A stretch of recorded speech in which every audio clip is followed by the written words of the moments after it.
Hi, I'm Pastor Steve Talmage at Love of Christ Lutheran Church in Mesa, Arizona. Each week, Pastor Nanette Christopherson or I try to provide a brief introduction into two of the assigned Bible readings for Sunday. We're going to look at Sunday, July 19th, 2026. This is the Gospel, Matthew 13, 24 to 30, and verses 36 to 43.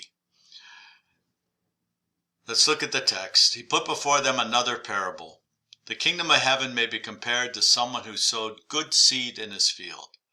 But while everybody was asleep, an enemy came and sowed weeds among the wheat, and then went away. So a question you might ask is, how do you understand the kingdom of heaven? Jesus is spending lots of time with his disciples and the crowds, telling these parables and stories about the kingdom of heaven.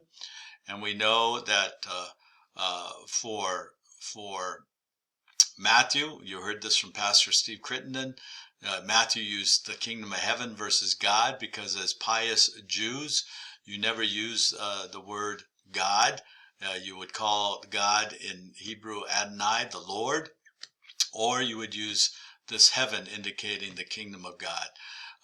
But the kingdom of heaven is the revelation of how God operates, lives, exists, and calls us to live with each other. Verse 26-28, so when the plants came up and bore grain, then the weeds appeared as well. And the slaves of the household came and said to him, Master, did you not sow good seed in your field? Where then did these weeds come from? He answered, an enemy has done this. The slave said to him then, do you want us to go and gather them? So I ask, when has trying to fix a crisis gotten you into trouble? If you're a man like me, you often feel that if there's a problem, then I better jump to fix it rather than maybe take a moment, pause, pray, reflect, and see what is maybe the best path to go. Often we jump into things out of an urgent need to do something rather than the right thing, and we end up making a mess. And maybe you and I have ventured into things that we really have no aptitude or ability, and we think, oh, I can do this, I can fix this, and then we end up spending a whole lot more money and calling somebody who knows a whole lot more than you or I do. I have a picture here in the slide of the weed and the wheat, and that was part of the problem in this story that Jesus said, because in the midst of planting the wheat seed, these weeds would grow, and they would look similar until at the end of the growing season. 29 to 30. But he replied, no, for in gathering the weeds you would uproot the wheat along with them. Let both of them grow together until the harvest, and at the harvest time I will tell the reapers, collect the weeds first and bind them in the bundles to be burned, but gather the wheat into my barn. So you need to wait until the end. You need to wait until the end. And as Jesus says, I will tell the reapers to do the separating.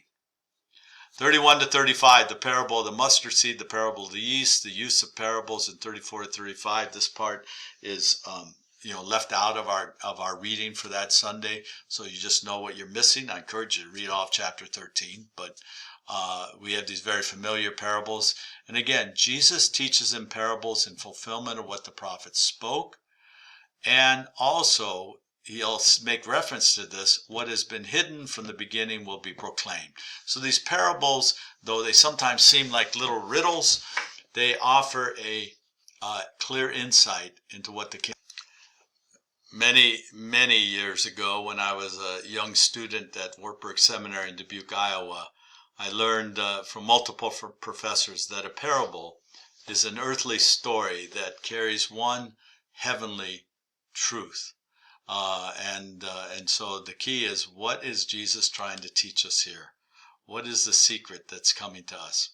So the disciples want to know. We'll go to our rest of our reading. Then he left the crowds and went into the house, and his disciples approached him, saying, explain to us the parable of the weeds of the field. He answered, the one who sows the good seed is the Son of Man. The field is the world, and the good seed are the children of the kingdom, and the weeds are the children of the evil one. And the enemy who sowed them is the devil. The harvest is the end of the age, and the reapers are angels. So We get an explanation from Jesus himself, who's who, what's what. Term, Son of Man. Son of Man is one who is fully human but has divine authority to overcome the power of sin, death, and the devil. This is one of the messianic titles Jesus uses to identify himself as the one who has been anointed to deliver God's people from all that separates us from God and each other. Kingdom. Kingdom, you're seeing in more modern translations, because kingdom is really a middle-aged, kind of terminology, and it's more like domination by a ruling king. We see substituted and can be used reign, rule, or commonwealth. Terms, evil one. In Matthew 6:13, the Lord's Prayer, the petition is translated not deliver us from evil, but actually deliver us from the evil one. The evil one is Satan. And we break out and define Satan. That means devil, tester, tempter, or adversary. And in all the cases that this word is used, it is to lead us away from our faith and trust in God. Even Jesus faces this tempter, this Satan. 40-42. Just as the weeds are collected and burned up with fire, so it will be at the end of the age. The Son of Man will send his angels, and they will collect out of his kingdom all causes of sin and all evildoers. And they will throw them into the furnace of fire, and where there will be weeping and gnashing of teeth. Then the righteous will shine like the sun in the kingdom of their Father. Let anyone with ears listen. Let anyone with ears hear. Jesus doesn't want to keep this a secret. He wants his disciples to know and understand so they can share with others. We are doing likewise now 2,000 years later, century after century. People have been hearing these stories of Jesus and trying to understand and put into practice what this parable and the others mean. So, some final thoughts. Jesus teaches that God's kingdom is already at work in the world. But evil does continue to exist alongside it until God's appointed time for judgment. Rather than trying to eliminate all evil ourselves, disciples are called to remain faithful and trust God to bring justice in the end. You have this image earlier, though, about the separation.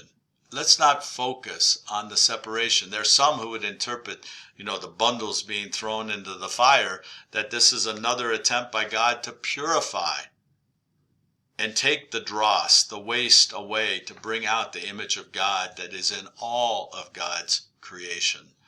So, wrestle with some of that imagery, because, we get these parables where there's a judgment, and we tend to be terrified. I'm going to be thrown into the fire, or somebody I love is going to be thrown into the fire. Remember, God ultimately is the one who judges. God is the one who does any separating. We need to be careful when we think who that person is or group of people are that will be separated by God, or that we're a part of that group, or we're that individual as well. Remember, Jesus died for all the world so that all might be saved, and it is ultimately God's will that all will be saved. How God does this, we know it's through the cross of Jesus, but be careful to not fixate on the images of judgment that we hear in the New Testament and particularly in the Old Testament. This parable emphasizes both God's grace and God's patience. Christians live in what Lutheran theology often calls the already and not yet of God's kingdom. Christ has inaugurated God's reign through his death and resurrection, yet sin and evil remain until Christ comes again. We are in this, as Pastor Nanette likes to remind us, in this liminal space of the now and not yet. We're on that threshold between Jesus' first coming, his resurrection from the dead, and his second coming at the end of time. We don't know when that will be. But the promise is here. The promise is here that as our ears are open to hear, that God is at work, and God will do God's will on earth as it is in heaven.